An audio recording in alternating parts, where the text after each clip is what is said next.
안녕하세요. 리엠파트너스 이승재 변호사입니다. 네, 안녕하세요. 엄민지 변호사입니다. 형사사건 피해자인 경우에 가해자 측에서 합의서를 작성하자고 하면 어떻게 대응해야 되는지, 이거 써줘도 되는 건지 고민이 되실 텐데요. 그리고 형사사건 피해자라고 하면 아무래도 합의를 위해서만 변호사를 선임하기도 고민이 될 겁니다. 이럴 때 어떻게 대응해야 하는지 합의서 작성하실 때 유의사항 알려드리겠습니다. 형사사건에 제출하는 합의서는 특별한 서식은 없는데요. 하지만 어떤 사건에 제출되는 서류인지 구분하기 위해서 대부분 사건 번호, 피의자 또는 피고인의 이름과 주소, 또 피해자의 이름과 주소, 합의하는 사건에 대한 내용에 대해서 적게 됩니다. 피해자나 피해자에 대한 내용은 이름과 주소를 적거나 주민등록번호를 많이 적는데요. 피해자인 경우에는 주소나 주민등록번호를 가해자한테 제공하는 게 좀 꺼려질 수 있습니다. 변호사님, 이때 꼭 주소나 주민등록번호를 드려야 되는 걸까요? 반드시 그런 건 아닌데요. 가해자에게 신상 정보를 너무 자세하게 알려주는 게 걱정이 된다면 주민등록번호 일부를 알려주거나 주소 일부만 알려줘도 괜찮습니다.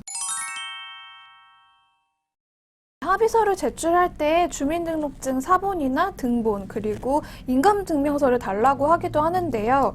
아까 말씀드린 것처럼 합의서를 제출할 때 꼭 이런 증명서를 줘야 하는 건 아닙니다. 하지만 그 사건의 판사나 검사에 따라서 피해자의 합의 의사를 분명히 확인하기 위해서 이런 서류를 요구할 때도 있습니다.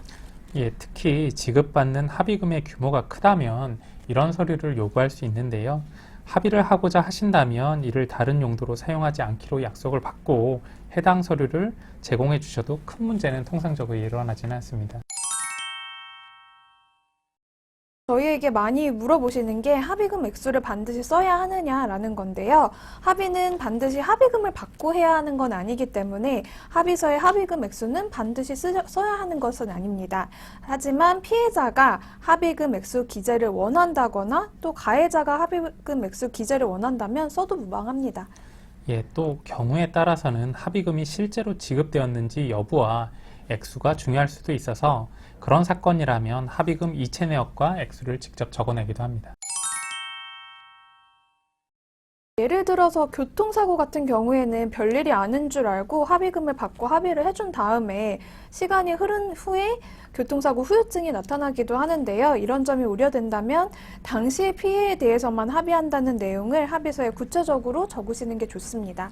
예, 합의서에 합의금을 지급받는 날짜를 적으시고 합의서 기재사항에 합의 의사가 해당 날짜까지의 손해에만 적용된다고 적으시고 추후 발생하게 될 예상치 못한 피해 등에 대해서는 합의금의 효력이 미치지 않는다고 적으시게 되면 됩니다.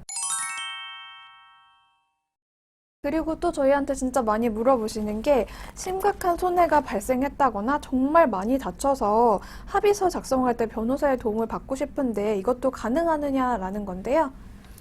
예, 물론 합의 절차만 변호사가 도움을 드릴 수도 있습니다.